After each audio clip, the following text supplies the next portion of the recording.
Fordo nuclear site amid tensions with the U.S. The U.S. Secretary of State seeks to soothe Turkey after U.S. sanctions. And the UN Secretary General meets German leaders and comments on Pfizer BioNTech vaccine.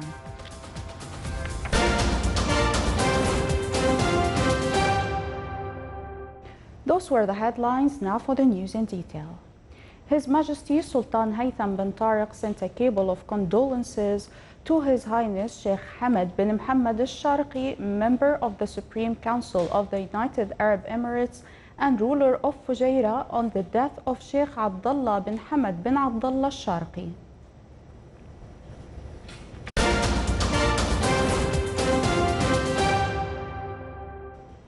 Iran has begun construction on a site at Fordo, and it has not publicly acknowledged any new construction, whose discovery by the West in 2009 came an earlier round of brinkmanship before world powers struck the 2015 nuclear deal with Tehran.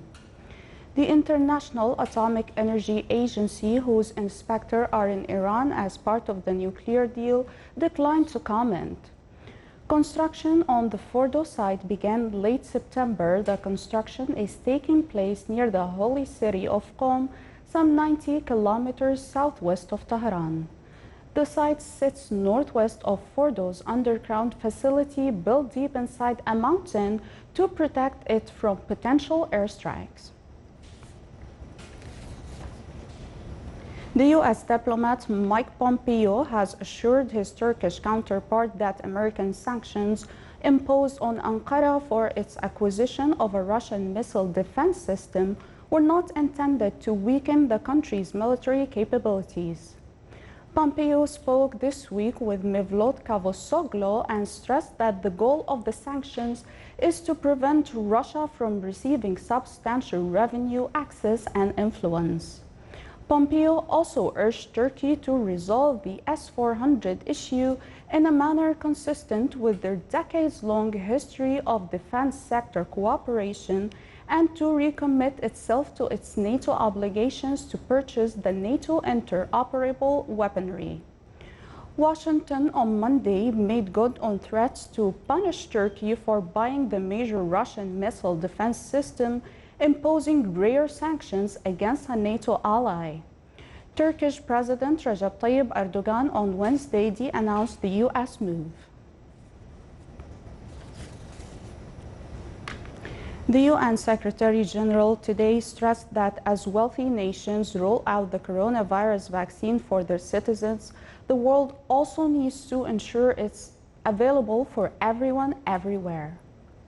In an address to Germany's parliament, Antonio Guterres praised the researchers from Germany's BioNTech who teamed up with the U.S. giant Pfizer and beat the rivals in the race to put the first thoroughly vetted vaccine on the market.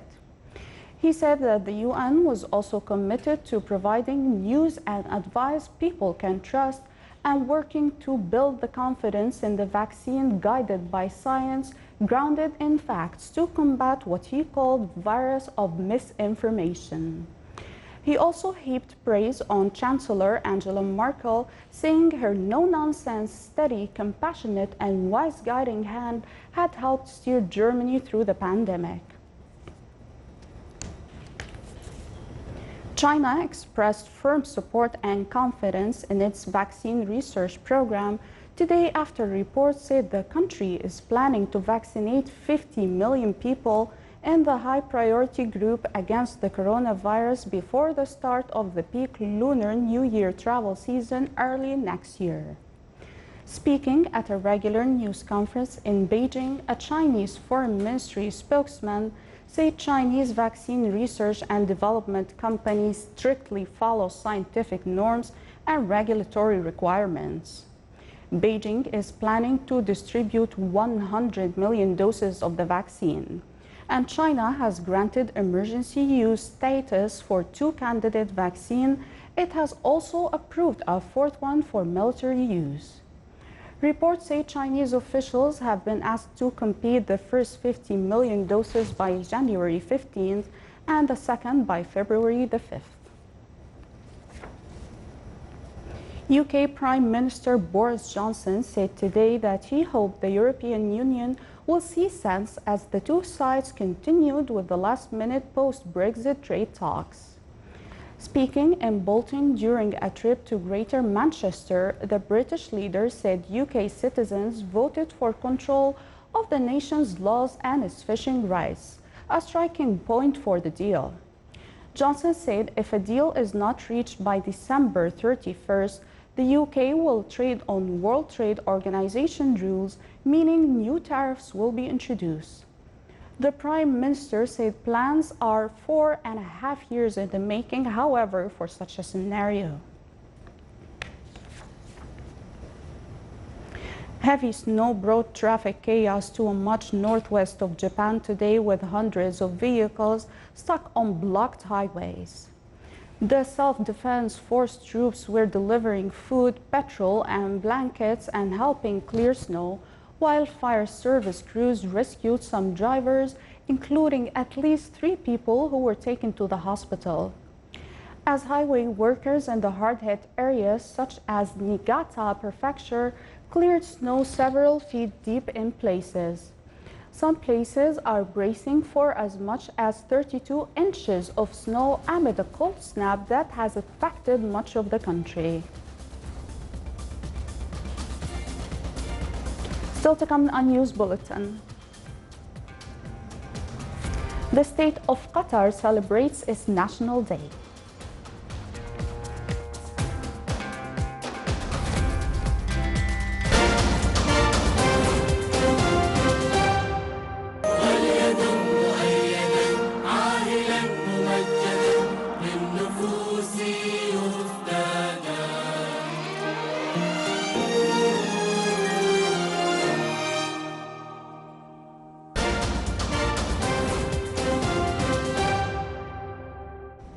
Welcome back to the news from the Sultanate of Oman television. The state of Qatar celebrates its National Day, rejoicing development achievements that covered all fields. The country is preparing for future by its 2030 ambitious vision that aims to reduce dependence on energy as the source of income. The Sultanate and Qatar are bound by deep-rooted relations that became more stronger over the last years. His Majesty Sultan Haytham bin Tariq and His Highness Sheikh Tamim bin Hamad Al Thani are leading this progress in the country's cooperation between the two countries that included all political, economic, and commercial fields and coordination in various regional and international issues. Oman and Qatar has increased the volume of trade exchange last year to 700 million Omani riyals and developed the joint investment through more than 500 companies working in the two countries in the fields of finance, industry, commerce, and food security.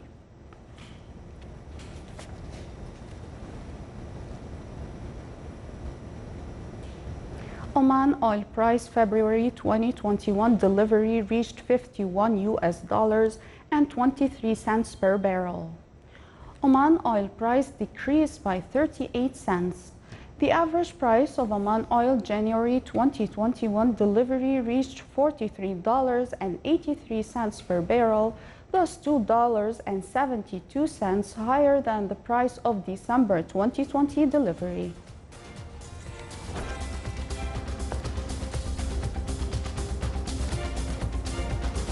This is the Sultanate of Oman television. Before we end tonight's news bulletin, here are the main points once again.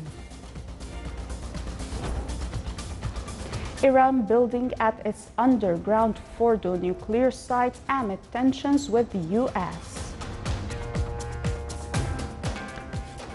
The U.S. Secretary of State seeks to soothe Turkey after U.S. sanctions.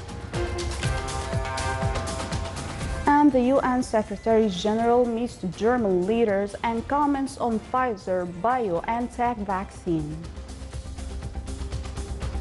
With that, we come to the end of tonight's news bulletin from all of us here at the newsroom and the studios. Thank you for watching and have a good night.